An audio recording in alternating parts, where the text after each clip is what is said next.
and queens, your majesties, welcome back to the channel. Thank you so much for always returning. Trust you and yours are well, and you are loving yourself and others like always. Many thanks to all of you for the support you give to the channel. Thank you so much to our channel members, to our anonymous supporters, to all of you my esteemed subscribers. You are loved, celebrated, and appreciated. So today I want to take you back to Kenya. Okay, you see, a lot happened, and I was happy that our youth came out and showed the government that they are tired of the whole game that they are using them to play, and to let the government know that they are aware of what they are doing. Okay, and that is a joy for me to see that crowd to go out and open their mouth to fight, not just for themselves but for those who will come after them in the future. Okay, that was a sight to behold. It's painful that some lost their life at the process. A lot happened in Kenya. I believe the whole world heard of this. Like Kenya shook the world. Okay, the whole world heard of what happened in Kenya, to the point that the Gen Zs went to the parliament house. They took the mace, okay, the sign of authority of the Senate. They took it. They took the Senate chair. They wanted setting it ablaze, and it's like they burnt down part of the parliament house, if not all of it. And you could see those senators and the politicians. They went to the first floor, the top floor, and they waited for helicopters to come pick them because they couldn't come down and move. And so we're running to their cars. Oh my goodness! See, the youth said, "We are tired of you. Ruto must go. Ruto must go," and that is what is in the mouth of the youth in Kenya. Now, I want to take you through something to help, at least to to give us more insights and to help us elaborate more about what is happening, and we'll be right back. A few people are stealing too much. These kids out here, they know everything. They know your houses. They know where your kids go to school. They know which properties of land you have. Why must somebody have 4 million acres of land to his name? What happened to our mentality? Then we pretend and run to churches talking about Christianity, how Jesus... Do you understand what you are dealing with? The people out here don't even believe in God anymore. The people out here are tired of the lies, the religious organizations. And I have to say this, I'm a Catholic. I was so happy I saw the Purple Nuncio talk about the issues of a country. Let us forget that we can run this country as tribes. Let us accept that there is a new sheriff in town. That sheriff is the GNC. They are partyless, they are tribeless, they don't have money, they just have bundles and a phone. And they'll stop this country to move. I would like to plead with the members of this house, when it comes to looking at what role our committees are playing. Look at what happens. I want to thank my brothers Sifuna, my brother Chirargei. I want to thank Madam Dulo. These are, many of you may not know, we've never discussed it here. How many times we've been threatened that we are raising issues about county governments losing billions. I mean, who doesn't know how many governors own apartments and houses in Kilimani Road? Each one of them owning an apartment costing 1.5 billion shillings. Why didn't the fool just go and build a hospital where he comes from? How I wish we stole the money and put it at home. Some of them are going to Dubai. People are going to America. You see on social media. I just saw somebody commenting saying that the senators have nothing to do. I want him to tell me how he bought a Bentley and is an MP. Explain to me, how does somebody, the truth is, I'm born with advantage and privilege. That is the truth. I saw my father driving a big car when I was a small boy. That is not what drives me. What drives me is, how do you get a member of parliament driving a Mercedes that costs 49 million shillings? And we are watching, and that is normal. And it is okay. And it is okay. Shame on us.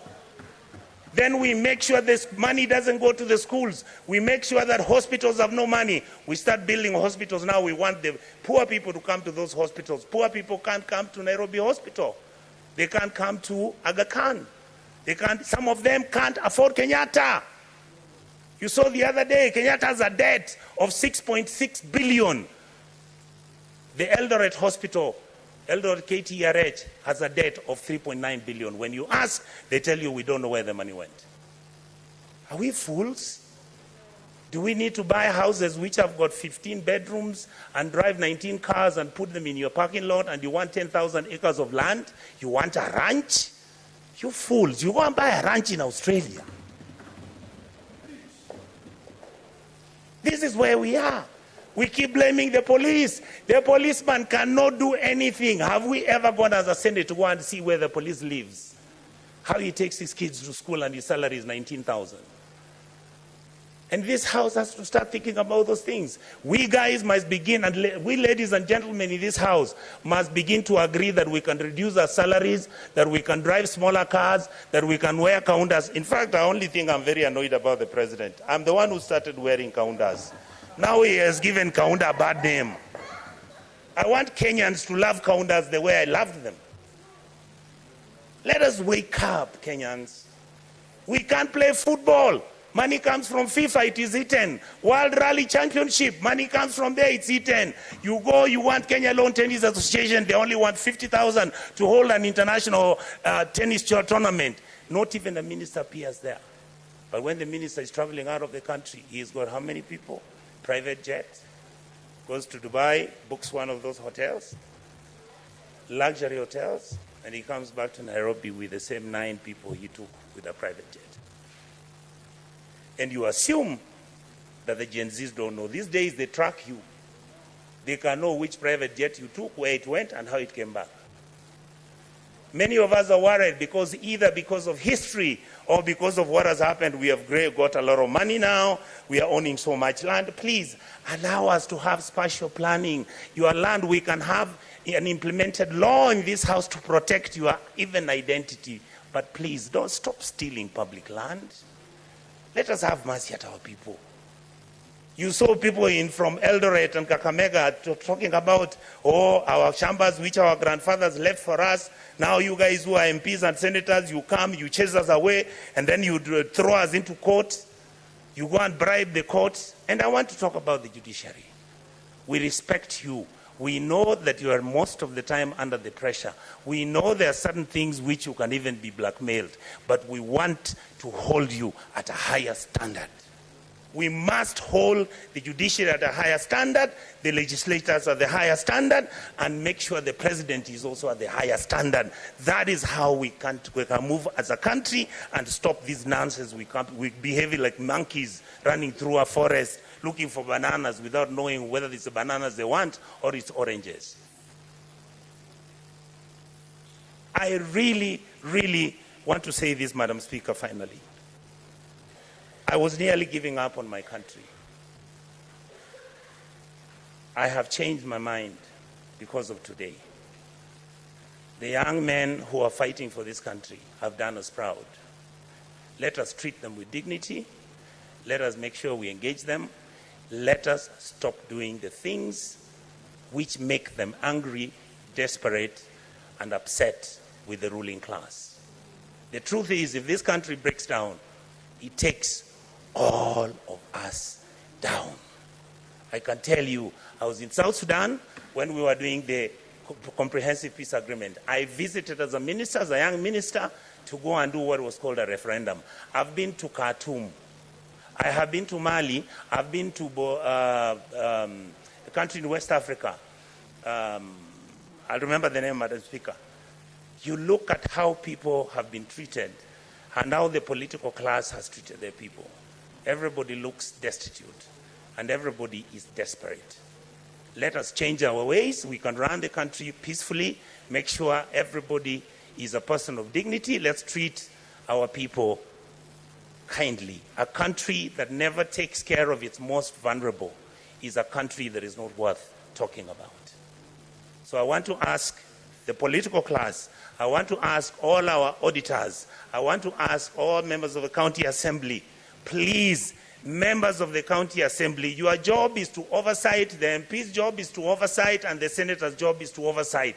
Let the governors run the place. If they bribe you, you will not get development. Oh, Your Majesties, everything is wrong in the motherland. Like, everything is going on wrong.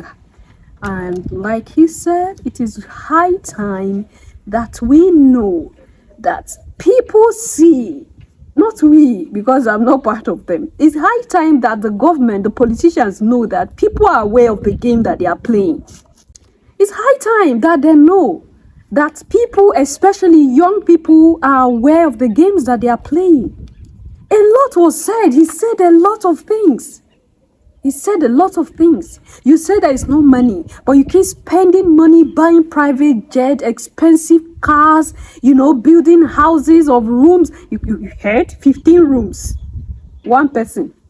Like, let's say, how many will even be living in the house? Just the main house will be 15 rooms. Then you have houses for the cook. You have room for the guards, the gardeners. You have rooms for one person. Majesties. And it's not like, I'm not saying you shouldn't live comfortably, but in all you do, why not consider people? They embezzle money, like the one that was even agitating to the youths was, I think, one of the wristwatches that Ruto was putting on. Somebody went and said, oh, that wristwatch is as expensive to the length that it can train about 100 people in their first year in the university. A president of a country that claimed that the country is poor, they need to pay up debts. A president that decided that the best way to solve problem was to increase taxes. Was seen putting on wristwatches that could train over 100 students in the university in their first year. It's a shame, it's a slap. We keep behaving like monkeys, and when we are called monkeys, we get angry.